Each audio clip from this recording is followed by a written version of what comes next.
ISKCON হলো হিন্দু লেবাসধারী একটি ইহুদি সংগঠন।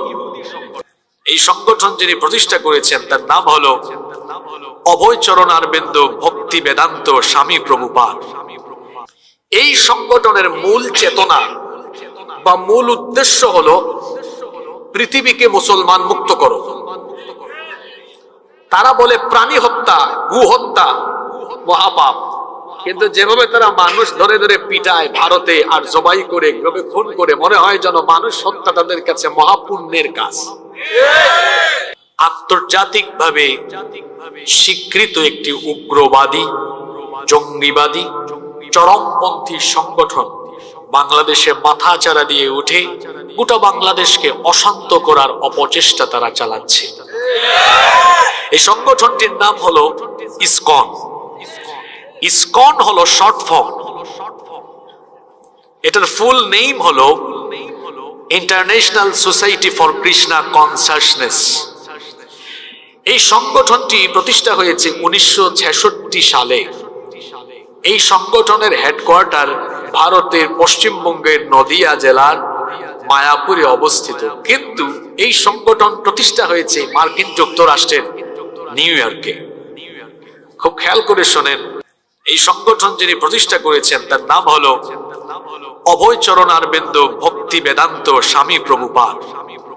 এই লোকটি কোনো হিন্দু শিক্ষালয়ে পড়াশোনা করে নাই। সে যুক্তরাষ্ট্রে বিভিন্ন খ্রিস্টান চার্চে পড়াশোনা করেছে। খ্রিস্টান চার্চে পড়াশোনা করা এই ব্যক্তি হঠাৎ করে হিন্দু ধর্মের বিভিন্ন বিষয়কে আপডেট করে নিয়ে এসে এবং বিভিন্ন উৎসবকে উস্কানি দিয়ে উৎসব পালন করে জায়গায় জায়গায় দাঙ্গা হাঙ্গামা সৃষ্টির উদ্দেশ্যে এই লোকটি একটা সংগঠন প্রতিষ্ঠা করলো, যে সংগঠনের নাম হলো ইসকন। ইসকন হলো হিন্দু লেবাসধারী একটি ইহুদি সংগঠন।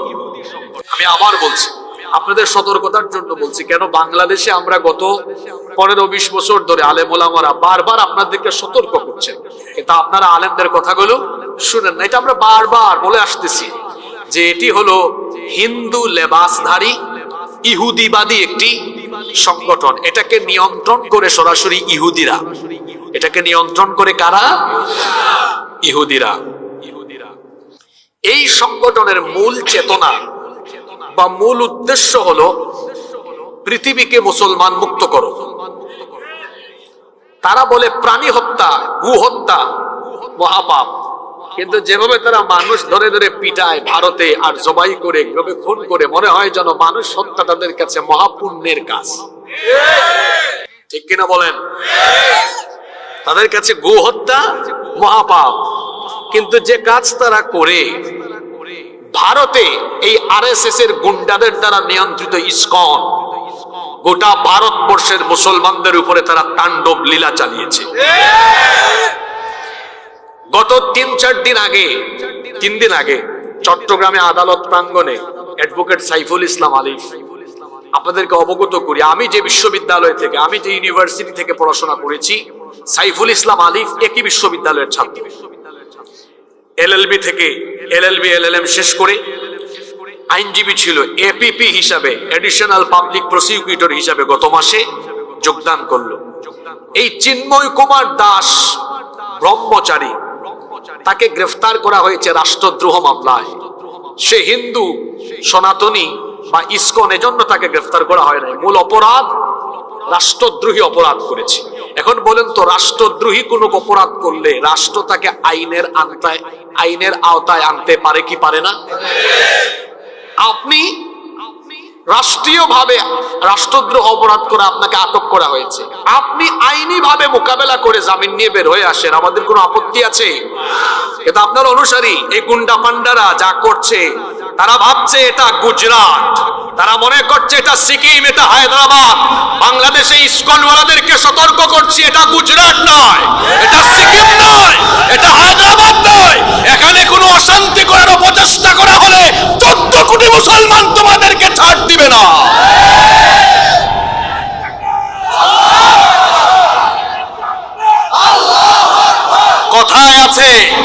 কথায় আছে সুখে থাকতে ভূতে কিলায়। তোমাদের দাদা বাবুরা ভারতবর্ষে আমাদের মুসলমান ভাই বোনদের উপরে চরম নির্যাতন করে। কি আমি ভুল বলেছি? মুস্কানকে, একটা মেয়ে মুস্কান, তাকে কলেজে কিভাবে হেনস্থা করা হয়েছে মনে আছে আপনাদের? তাবরিজ নামে এক ছেলেকে জয় শ্রীরাম না বলায় পিটিয়ে হত্যা করা হয়েছে। তোমরা আমাদের কলিজাকে ক্ষতবিক্ষত করেছো। আমাদের শত শত বছরের ঐতিহ্য বাবরি মসজিদকে দখল করে তোমাদের মতো অসভ্যরা, তোমাদের মতো সন্ত্রাসীরা মন্দির বানিয়েছো। ভারতবর্ষের ইতিহাস আর বাংলাদেশের ইতিহাস মিলে দেখান তো কোন মুসলমান কখনো মন্দির দখল করে মসজিদ বানিয়েছে? আছে? কথা বলেন আছে? আমরা কোন হিন্দুর গায়ে হাত তুলি না। আমাদের ইসলাম আমাদেরকে এটা শেখায় না। বরং আমরা দেখেছি আপনাদের প্রতি আমাদের ভাইরা সহানুভূতিশীল। আমার মাদ্রাসার শিক্ষক, মাদ্রাসার ছাত্ররা আপনাদের মন্দির পাহারা দিয়ে আপনাদের সুরক্ষা নিরাপত্তা নিশ্চিত করেছে। এই সহানুভূতিকে আমাদের দুর্বলতা ভাববেন। আমরা যেমন নরম তেমন আমরা এখনো ধৈর্য ধরে আছি। আমরা চাই এই দেশে হিন্দু, মুসলিম, বৌদ্ধ, খ্রিস্টান সকল ধর্মের মানুষ মিলেমিশে বসবাস করে। সমস্যা বাধাতে চাচ্ছে এই ইসকনওয়ালারা। এরা সব সময় উস্কানিমূলক কাজ করে। গত 3 বছর আগে চট্টগ্রামে এক স্কুলে বাচ্চাদেরকে খাবার দিয়ে, মনে আছে কিনা, হরে কৃষ্ণ হরে রাম, মনে আছে আপনাদের? এই ইসকনওয়ালাদেরকে সতর্ক করছে, থেমে যান, থেমে যান।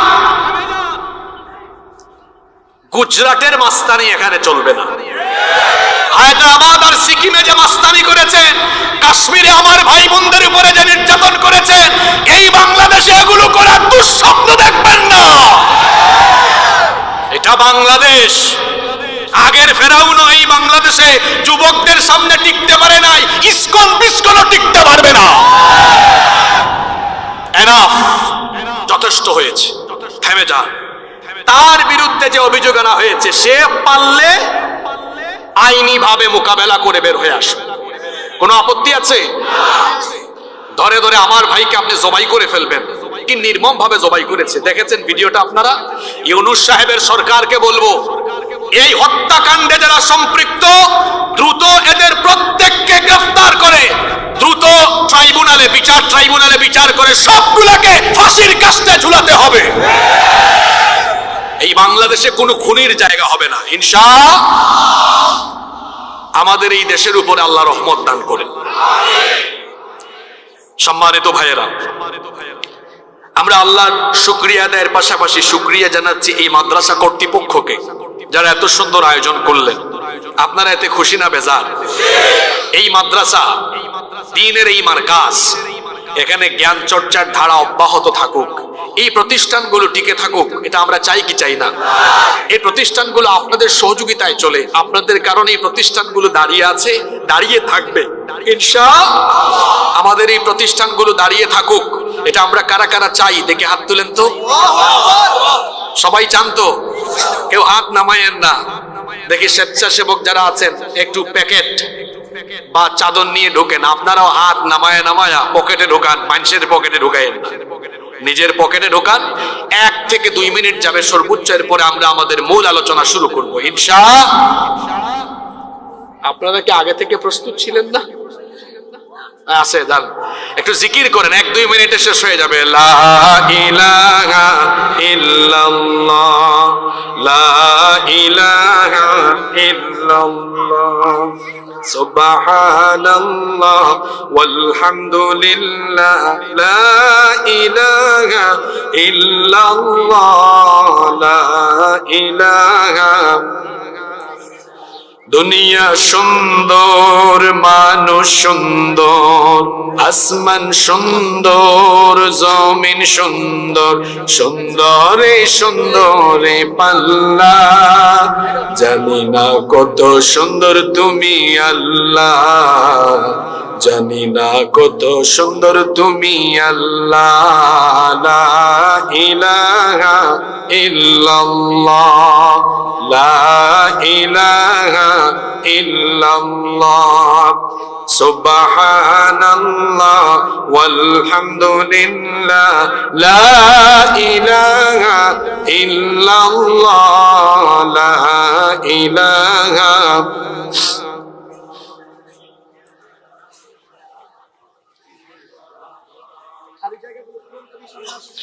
সবাই একটু সামনের দিকে এগিয়ে আসেন, অনেকে দাঁড়িয়ে আছেন, একটু একটু আস্তে আস্তে এগিয়ে আসেন। পেছনে যারা দাঁড়িয়ে আছেন জায়গা করে দিন, সওয়াব হবে ইনশাআল্লাহ। একটু এগিয়ে আসেন আস্তে আস্তে।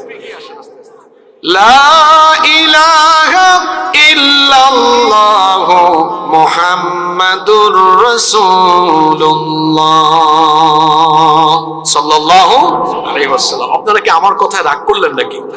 যে হাত তুলে জায়গায় বসে কাম করাই দিলাম, রাগ করেছেন?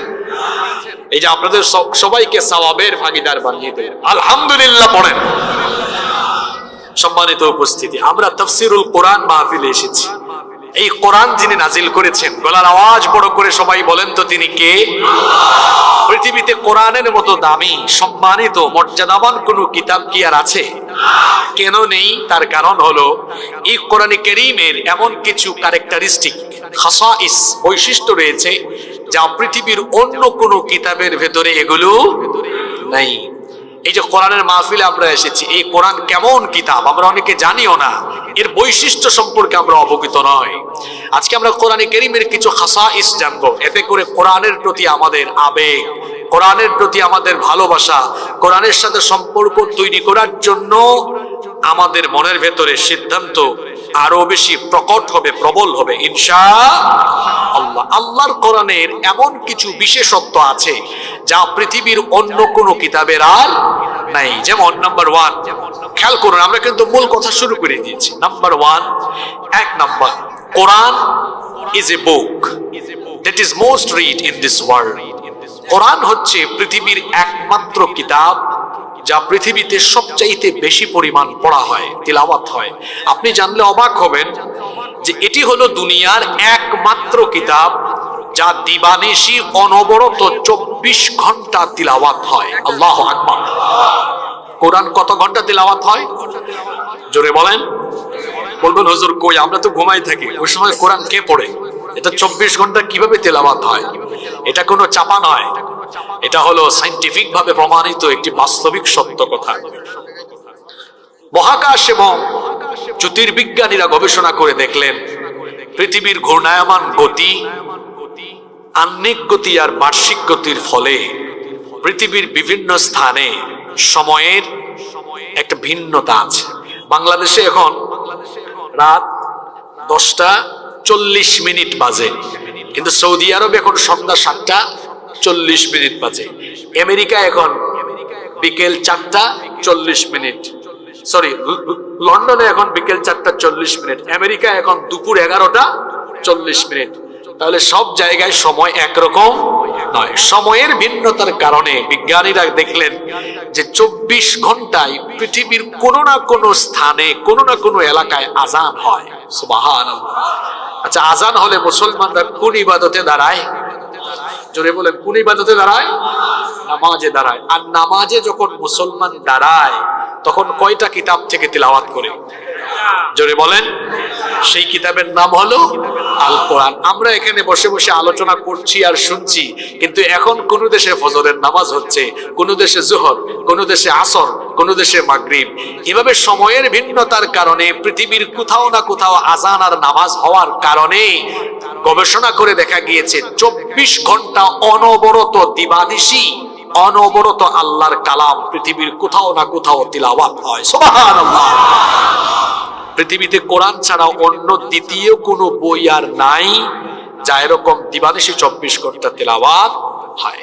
নাম্বার 2 নম্বর, এটি এমন এক কিতাব, nobody has ever bothered to read or heard the holy book Quran. এটি তিলাওয়াত করলে বা শুনলে কেউ কখনো বোর ফিল করে না, বিরক্ত হয় না। একটা কবিতার বই, উপন্যাস আপনি একবার দুইবার পড়লে বিরক্ত লাগবে, একটা গান কয়েকবার গাইলে বা শুনলে বিরক্ত লাগে কি লাগে না? কবিতা, উপন্যাস, গান কিংবা যে কোনো কিছু একাধিকবার গাইলে, বললে বা শুনলে মানুষের বিরক্ত লাগে।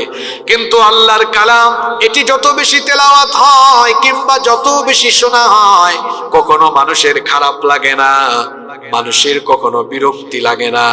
দেখেন, আমরা বালেগ হওয়ার পর থেকে মসজিদে যাই, মসজিদের ইমাম সাহেব বারবারই পরিবর্তন হয়, কিন্তু মসজিদের তিলাওয়াতের সিস্টেমের কোনো পরিবর্তন হয় না। বালেগ হওয়ার পর থেকে আমরা মসজিদে যাচ্ছি আর শুনতেছি ইমাম সাহেব নামাজ আরম্ভ করেন একটি সূরা দিয়ে। যে মসজিদেই যাবেন, যে কোনো দেশের যে কোনো মসজিদে যাবেন, দেখবেন সকল জায়গায় যে সূরা দিয়ে নামাজ আরম্ভ হয় সেই সূরার নাম হলো সূরাতুল ফাতিহা। এই ভেদরগঞ্জের কোন মসজিদে কোনদিন কি আজ পর্যন্ত কেউ মসজিদে গিয়ে অভিযোগ করেছেন নাকি, হুজুর আপনি কি শুধু একটা সূরাই জানেন নাকি? রেগুলার এক সূরা দিয়ে নামাজ শুরু করেন, শুনতে শুনতে আমাদের বিরক্ত লাগে, আপনি একটু অন্য সূরা দিয়ে নামাজ শুরু করেন, এমন কথা বা অভিযোগ আজ পর্যন্ত কেউ করেছে নাকি? করার কোনো সম্ভাবনা আছে নাকি? অভিযোগ করা তো দূরের কথা, সূরা ফাতিহা সারা জীবন তেলাওয়াত করলে বা শুনলেও সূরা ফাতিহার যে মজা আছে, এই মজা কখনো শেষ হবে না। দেখা যায় এক এক আলেম সাহেবের এক এক রকমের কণ্ঠ, এক একজনের এক এক রকমের ভয়েস, আর কারো কারো ভয়েসে আল্লাহ এমন সুধা, এমন মায়া, এমন দরদ ঢেলে দিয়েছেন, তিলাওয়াত শুনলেই মানুষের কলিজা ঠান্ডা হয়ে যায়, মনের অজান্তে চোখের পানি ঝরে যায়। বিশেষ করে হারামাইন শরীফাইনে যারা নামাজ আদায় করেছেন তারা দেখেছেন, মক্কাতুল মুকাররমায় মসজিদে হারামে, মদিনা মুনাওয়ারায় মসজিদে নববীতে নামাজে দাঁড়ালে ইমাম সাহেবদের তিলাওয়াত শুনলে মনে হয় এক্ষুনি যেন আসমান থেকে আল্লাহর কোরআন এখন নাজিল হচ্ছে। আল্লাহু আকবার। এত মজা লাগে, এত ভালো লাগে। কোরআন তেলাওয়াত যিনি করেন তার কখনো খারাপ লাগে না, আবার যিনি শুনেন তার কখনো বিরক্ত লাগে না। যারা নিয়মিত কোরআন তেলাওয়াত করেন দেখবেন কোরআনের তেলাওয়াতে শুধু মজা লাগে, আবার শুনলেও মজা লাগে। একটা গান দুইবার তিনবার শুনবেন বিরক্ত হয়ে যাবেন। কিন্তু রমজান মাসে দেখা যায় আমরা একটানা এত লম্বা নামাজ আদায় করি, ইমাম সাহেবের তেলাওয়াত যদি ভালো হয় বিরক্ত লাগে না, মজা লাগে। দেখা যায় অনেক মানুষ আছে কোরআনের অর্থ বুঝে না, তারপরেও তেলাওয়াত শুনে আবেগে পড়ে ওই লোকদের চক্ষু থেকে পানি ঝরে পড়ে আসে না নাই? এটি হলো আল্লাহর কোরআনের মুজিজা, এটা হলো কোরআনের অলৌকিকত্ব। অর্থ না বুঝলেও কোরআনের তেলাওয়াতে মানুষের হৃদয় গলে যায়, মন নরম হয়ে যায়, কলিজা ঠান্ডা হয়ে যায়। কারণ কোরআনের ভেতরে এরকম আকর্ষণ যিনি দিয়েছেন তিনি কে? এমন আকর্ষণ দুনিয়ার অন্য কোন কিতাবের ভেতরে। এটা কোরআনের 2 নাম্বার খাসাইস বা ক্যারেক্টারিস্টিক। নাম্বার 3, 3 নাম্বার, এই কোরআন এত মজা, এই কোরআন এমন এক বিশেষায়িত কিতাব। The entire Quran has been presented in poetic form. গোটা কোরআনকে মহান আল্লাহ তাআলা এক অসাধারণ ছন্দমিল দিয়ে এই পুরো কোরআনকে তিনি সাজিয়েছেন। এভাবেই তিনি ছন্দময় করে কোরআন নাজিল করেছেন। সুবহানাল্লাহ পড়েন। আপনি কোরআন খুলে দেখেন, মিনাল বিদায়াহ ইলান নিহায়াহ, কোরআনের শুরু থেকে শেষ পর্যন্ত যে আয়াত পড়বেন দেখবেন ওই আয়াতের সাথে আগের আয়াতের চমৎকার এক ছন্দমিল আছে। সুবহানাল্লাহ। পৃথিবীর অন্য কোন কিতাবের ভেতরে এত অসাধারণ অভূতপূর্ব ছন্দের মিল নাই, কিন্তু কোরআনে কারীম আপনি যখন তেলাওয়াত করবেন দেখবেন এক আয়াতের সাথে আরেক আয়াতের ছন্দের কত অসাধারণ মিল আছে। যেমন কোরআনে কারীমের সবচাইতে ছোট সূরা আমরা জানি, সূরার নাম হলো সূরাতুল কাউসার। এই সূরা তো আমাদের প্রায় সবারই মুখস্থ আছে। সওয়াবের নিয়তে একটু আমার সাথে তেলাওয়াত করেন আর দেখেন কত সুন্দর ছন্দ মিল। আমার সাথে পড়ে নিন, আতাইনাকাল কাউসার ফাসাল্লি লিরাব্বিকা ওয়ানহার ইন্না শানিআকা হুয়াল আবতার। ছন্দ মিল আছে না নাই? বলেন তো জোরে সুরে বলেন, ইন্না আতাইনাকাল ফাসাল্লি লিরাব্বিকা ইন্না শানিআকা হুয়াল। সব আয়াতের শেষে র সুকুনে আরিদি, তাই না? অস্থায়ী সুকুন হয়ে গিয়েছে। আপনি আরো অন্য সূরা পড়ে দেখেন, মজা লাগবে আপনার। কি সুন্দর ছন্দ মিল। কুল হুয়াল্লাহু আল্লাহুস লাম ইয়ালিদ ওয়া লাম ওয়ালাম ইয়াকুল লাহু কুফুয়ান। কি বলেন, ছন্দ মিল আছে না? পরের সূরাটা পড়েন, কুল আউযু বিরাব্বিল ফালাক মিন শাররি মা ওয়া মিন শাররি গাসিকিন ইযা। কি ছন্দ মিল আছে তো? পরের সূরায় যান, কুল আউযু বিরাব্বিল মালিকিন ইলাহিন মিন শাররিল ওয়াসওয়াসিল আল্লাযী ইউওয়াসওয়িসু ফি সুদুরিল মিনাল জিন্নাতি। যে সূরায় যাবেন ছন্দ মিল পাবেন সূরা ইনফিতার, পরে দেখেন ইযাস সামাউন ফাতারাত ওয়া ইযাল কাওয়াকিবু ইনতাসারাত ওয়া ইযাল বিহারু ফুজ্জিরাত ওয়া ইযাল কুবুরু বু'থিরাত আলিমাত নাফসুম মা কদ্দামাত ওয়া আখখারাত। আপনার পছন্দের সূরা সূরা রহমান পড়ে দেখেন, আর রহমান আল্লামাল কুরআন খালাকাল ইনসানা আল্লামাহুল বায়ান। ছন্দ মিল আছে না নাই? এটা হলো কোরআনে কারীমের আরেকটা মুজিজা, অলৌকিকত্ব, যে কোরআনের মতো দ্বিতীয় কোনো কিতাব পৃথিবীতে আর নাই যে একটার সাথে আরেকটা আয়াতের ছন্দ মিল আছে। সুবহানাল্লাহ। নাম্বার 4, 4 নাম্বার হলো এই কোরআনের আরেকটা বিশেষত্ব হলো the number of the people who have memorized the holy book Quran is countless. পৃথিবীতে এই কোরআন মুখস্থকারীর সংখ্যা সবচাইতে বেশি, এত বেশি যা গণনা করে শেষ করা যায় না। আল্লাহু আকবার। পৃথিবীতে কোরআনের যত হাফেজ আছে অন্য কোন বইয়ের, অন্য কোন কিতাবের এত হাফেজ নাই। অন্যান্য যত কিতাব আছে, তাওরাত, জাবুর, ইনজিল, বাইবেলের old testament, new testament, Gita, ভেদ, রামায়ণ, জিন্দাভেস্তা সহ পৃথিবীতে যত ধর্মীয় কিতাব আছে অন্যান্য ধর্মীয় কিতাবের এত হাফেজ পাওয়া যায়, পাইলেও আপনি হাতে গোনা কয়েকজন পাবেন। কিন্তু কোরআনে কারীমের হাফেজের সংখ্যা কত আমি দেখি আপনাদেরকে বলি। এই ভেদরগঞ্জের প্রতিটা ইউনিয়নে ইউনিয়নে কোরআনের অনেক হাফেজ আছে না নাই? অনেকে মনে করে মাদ্রাসার ছেলেরা এরা খুব একটা মেধাবী না, আর আমি বলি মাদ্রাসার ছেলেদের চাইতে এত মেধাবী স্কুল কলেজেও। আপনি স্কুল কলেজের রাগ করেন, আমি বাস্তবিক কথা বলি। কিছুক্ষণ আগে 3টে ছেলেকে পাকড়ি দিলাম, প্রায় 600 পৃষ্ঠার মতো, 6000-এর উপরে আয়াত সিনার ভেতরে আছে। আল্লাহু আকবার। এটা মনে একটা কলেজের মাঠ সম্ভবত। এই কলেজের একটা ছাত্রকে বলেন, তোমার যে একাডেমিক ইয়ারে যে বইগুলা আছে 12-14টা সাবজেক্ট আছে, এতগুলা লাগবে না, একটা বইয়ের প্রথম পাতা থেকে শেষ পাতা পর্যন্ত মুখস্থ শোনাও। ও পারবে? কত সাজেশন খোঁজে, আর স্যারদেরকে বলে স্যার আউটলাইন দেন, পরীক্ষার আগে আউটলাইন দেন, একটু শর্ট সাজেশন দেন। আর আমরা যখন পড়ে সাজেশনের 99% খোঁজে। ওদের ব্যাপারগুলো তো আমরা জানি। তার 12টা-14টা বইয়ের একটা বইয়ের প্রথম পাতা থেকে শেষ পাতা পর্যন্ত কি শোনাতে পারবে? জোরে বলেন, পারবে? এই যে এই হাফেজি মাদ্রাসার একটা ছাত্রকে বলেন, বাবা তোমার এই যে এত বড় কিতাব কোরআন, তুমি কি এটা পুরোটা আমাদেরকে শোনাতে পারবে? কি পারবে নাকি? সে আপনাকে দাওয়াত দিবেই তো, সামনে রমজান মাস আসতেছে, আপনি আসিয়েন, প্রথম রমজানে আমার পিছনে দাঁড়ায়েন, আমি প্রথম পৃষ্ঠা শুরু করব, শেষ তারাবিতে আপনাকে শেষ পৃষ্ঠার শেষ আয়াত শুনিয়ে দিই। আমাদের দেশে অনেক মানুষ আছে টুপিদারি পাঞ্জাবি দেখলে, আলেম ওলামা দেখলে মনে করে এটা কি জানে, খ্যাত। ওরা 3-4 পাতা ইংরেজি আর 6-7 পাতা বিজ্ঞান পড়ে মনে করে নিজেকে মহাজ্ঞানী। ব্যাকল 6000-এর উপরে আয়াত যারা সিনার ভেতরে গেঁথে রেখেছে, লক্ষ লক্ষ হাদিস যারা, লক্ষ লক্ষ কিতাবের পৃষ্ঠা যারা স্মৃতিপটে ধরে রেখেছে, তারা তোমাদের 3-4 পাতা ইংরেজি আর 6-7 পাতার বিজ্ঞান চাবায়া চুপায়া খায়া ফেলবে। এজন্য একটু আগে বলেছে ব্যাকল। কি বলেছি? অনেকে আছে আলেমদেরকে রেসপেক্ট করতেও জানে না। এটা আমাদেরও কিছু দোষ আছে। আমরা একটু কোরআন হাদিসের পাশাপাশি ইংরেজি বিজ্ঞানে পারদর্শী হলে ওরা আমাদের সামনে দাঁড়াতেও পারবে না। কি জানে? ও ইংরেজি জানে আর বাংলা জানে। কিন্তু আমার এখন অনেক অত্যাধুনিক মাদ্রাসা বের হয়েছে। আমার দেশে অনেক আলেম আছেন যারা খুব প্রমিত বাংলায় কথা বলেন, ভালো ইংরেজিও জানেন, আবার চমৎকার আরবিতেও কথোপকথন জানেন। আল্লাহু আকবার। 3 ভাষায় পারদর্শী হওয়া লাগবে।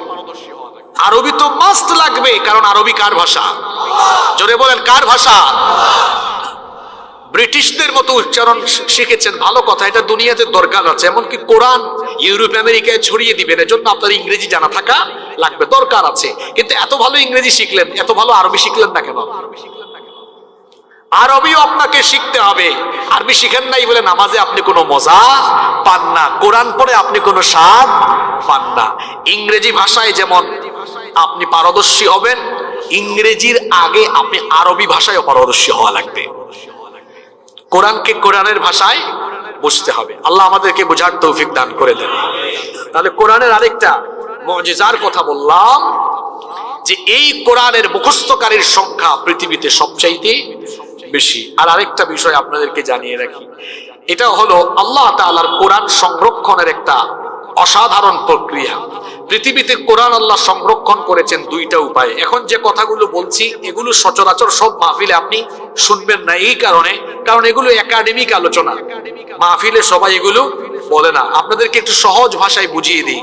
কোরআনকে ১৫০০ বছর আগে নাজিল হয়েছে, আজ পর্যন্ত এই ১৫০০ বছর ধরে কোরআন সংরক্ষণ করা হচ্ছে দুইটা প্রক্রিয়ায়। জোরে বলেন, কয়টা প্রক্রিয়ায়? দুইটা প্রক্রিয়ায়। নাম্বার ওয়ান, এক নাম্বার হচ্ছে হিফজ, মুখস্থকরণ, আর দুই হচ্ছে লিখন পদ্ধতির মাধ্যমে সংরক্ষণ। কোরআনে কারীম এই যে আমাদের কাছে, আমার দিকে তাকান, এটা প্রিন্টেড ভার্সন, কিন্তু প্রথমে এইরকম ছিল না। রাসূলুল্লাহ সাল্লাল্লাহু আলাইহি ওয়াসাল্লামের যুগে জিবরিল আমিনের মাধ্যমে কোরআন যখন নাজিল হতো, নবীজি কোরআন নিজে মুখস্থ করতেন আর সাহাবীদেরকে শোনাতেন। আলহামদুলিল্লাহ, কিছু কিছু সাহাবীরা কোরআন শুনে সাথে সাথে মুখস্থ করে সিনায় রেখে দিতেন। সুবহানাল্লাহ। শুধু সিনায় রাখলে তো হবে না, যদি এরা সবাই মারা যায় তো কোরআন তো আমরা পাবো না। এই জন্য রাসূলুল্লাহর যুগ থেকে কিছু সাহাবী ছিলেন যাদেরকে বলা হয় কাতিবে ওয়াহি, ওহী লেখক সাহাবী। এরা কি করতেন, এখন ওই যুগে কাগজও ছিল না, কলমও ছিল না, ওনারা গাছের বাকলে, উটের চেপ্টা চামড়ায়, পাথর খোদাই করে, তক্তায়, এইরকম বিভিন্ন জায়গায় তারা বিক্ষিপ্ত ভাবে কোরআন লিখে রাখতেন। রাসূল সাল্লাল্লাহু আলাইহি সাল্লামের সময়ে এই মোট দুই ভাবে কোরআন সংরক্ষিত হতো। এক হলো মুখস্থ করা। কি করা? জোরে বলেন, আমার সাথে বলেন, কি করা? মুখস্থ করা। দুই হলো কি করে রাখা? লিখে রাখা, খোদাই করে রাখা, লিখে রাখা। কিন্তু এখানে একটা কথা শোনেন, রাসূলের যুগে এইরকম ৩০ পারা একসাথে কোরআন লিপিবদ্ধ করা ছিল না। কিন্তু রাসূল বলে গিয়েছেন কোন সূরার পর কোন সূরা, কোন সূরার পর কোন সূরা, কোন সূরার পর কোন সূরা, সাহাবীদেরকে বলে গিয়েছেন, সাহাবীরা সেটা মনেও রেখেছেন। কিন্তু এইভাবে ৩০ পারায় একসাথে সাজানো ছিল না, কারণ পৃথিবীতে তখনও কাগজের ব্যবহার আরম্ভ হয় নাই। কাগজের ব্যবহার শুরু হয়েছে রাসূলের পরবর্তী যিনি খলিফা হয়েছেন আবু বকর সিদ্দিক রাদিয়াল্লাহু আনহুর জামানায় সর্বপ্রথম দুনিয়াতে কাগজের ব্যবহার আরম্ভ হয়। শুনতে শুনতে আপনারা, আবু বকর রাদিয়াল্লাহু আনহুর জামানায় ভণ্ড নবীদের বিরুদ্ধে একটি যুদ্ধ হয়। সেই যুদ্ধ হলো ইয়ামামার যুদ্ধ। এই ইয়ামামার যুদ্ধে অসংখ্য হাফিজে কোরআন সাহাবী শহীদ হয়ে যান। ইন্না লিল্লাহি ওয়া ইন্না ইলাইহি। যারা কোরআনকে হিফজ করে রেখেছিলেন, এরকম অসংখ্য হাফিজ সাহাবীরা শহীদ হয়ে গেলেন। ওমর রাদিয়াল্লাহু আনহু আসলেন আবু বকর সিদ্দিক রাদিয়াল্লাহু আনহুর কাছে, এসে বললেন, খলিফাতুল মুসলিমিন, আমাদের এত হাফিজে কোরআন সাহাবী ইন্তেকাল করলেন, শহীদ হলেন, আমরা তো কোরআনকে এখনো একটা পাণ্ডুলিপির ভিতরে লিপিবদ্ধ করি নাই। কোরআন তো আমাদের কাছ থেকে হারিয়ে যেতে পারে। তিনি সঙ্গে সঙ্গে মজলিসে শুরা আহ্বান করলেন। মজলিসে শুরা আহ্বান করে সাহাবীদের কাছ থেকে পরামর্শ করে একটি ওহী লেখক ফেরেশতাদের কমিশন, যেটার নাম দেওয়া হলো ওহী গ্রন্থায়ন কমিশন গঠন করলেন, যার সদস্য সংখ্যা ছিলেন ৪২ জন। আর এটার প্রধান সচিব করে দিলেন যায়েদ ইবনে সাবিত রাদিয়াল্লাহু আনহু। এখন ৪২ জনের কমিটি গঠন হলো, তাদেরকে দায়িত্ব দেওয়া হলো রাসূল যেভাবে বলে গিয়েছেন ঠিক সেইভাবে সূরার পর সূরা, পারার পর পারা বিন্যস্ত করে কি করতে হবে? লিখতে হবে। লিখার জন্য তারা কি করলেন, ওই যে কয়েকজনের বাড়িতে বা কয়েকজন গাছের বাকলে, তারপর পাথরে, তক্তায়, বিভিন্ন জায়গায় লিখে রাখছেন। মনে করেন উনার কাছে ২ পারা, উনার কাছে ৫ সূরা, উনার কাছে ১০ সূরা, উনার কাছে ৬ সূরা, যার কাছে যেটা লেখা আছে বললেন সবাই এটা নিয়ে আসো। নিয়ে আসার পরে কোনটার পর কোনটা এটা টেস্ট করছেন কাদেরকে দিয়া? হাফিজদেরকে দিয়ে। হাফিজরা বলে দিয়েছে ওইভাবে ওই লেখাগুলোকে সেভাবে সাজিয়ে সর্বপ্রথম আবু বকর রাদিয়াল্লাহু আনহুর জামানায় লিখিত আকারে কোরআন একটা পাণ্ডুলিপি তৈরি করা হয়। সুবহানাল্লাহ। তাহলে কোরআন সংকলনের কয় যুগ? 3 যুগ। প্রথমবার রাসূলের সময়ে, ওই সময় লিপিবদ্ধ হয় নাই। প্রথম লিপিবদ্ধ হলো কার আমলে? এখন আরেকটা সমস্যা দেখা দিয়েছে উসমান রাদিয়াল্লাহু আনহুর জামানায়। শুনতেছেন আপনারা? এটা মনে রাখবেন। কার জামানায়? উসমান রাদিয়াল্লাহু আনহুর জামানায় আরেকটা সমস্যা দেখা দিল। কি? তখন মক্কা মদিনার ইসলাম মক্কা মদিনায় আর নাই। মক্কা মদিনা পারস্য রোম সব সীমানা পাড়িয়ে একেবারে তুর্কমেনিস্তান সহ আজারবাইজান সহ সব দিকে ইসলামের পতাকা পকপক করে উঠছে। আল্লাহু আকবার। নতুন একটা সমস্যা দেখা দিল। সেটা কি? এখানে আলেমরা জানেন, আপনারা তো অনেকে জানেন, নাম মানুষ। কোরআন মোট 7টি ভার্সনে 7 কেরাতে নাজিল হয়েছে। কয় কেরাতে? এখন আবু বকর রাদিয়াল্লাহু আনহুর জামানায় 7 কেরাতে কোরআন লেখা হয়েছে। এখন যে সাহাবীর উস্তাদ যিনি, যার কাছ থেকে যিনি যেভাবে শিখে শিখে যে দেশে গিয়েছেন উনি ওইভাবে শিখিয়েছেন। যেমন আমি বলি আলহামদুলিল্লাহি রাব্বিল আলামিন আর রহমানির রহিম মালিকি ইয়াউমিদ্দিন। এখানে একটা কেরাতে আছে মালিকি ইয়াউমিদ্দিন, আবার অন্য কেরাতে আছে ওয়া ফি কিরাআতিন উখরা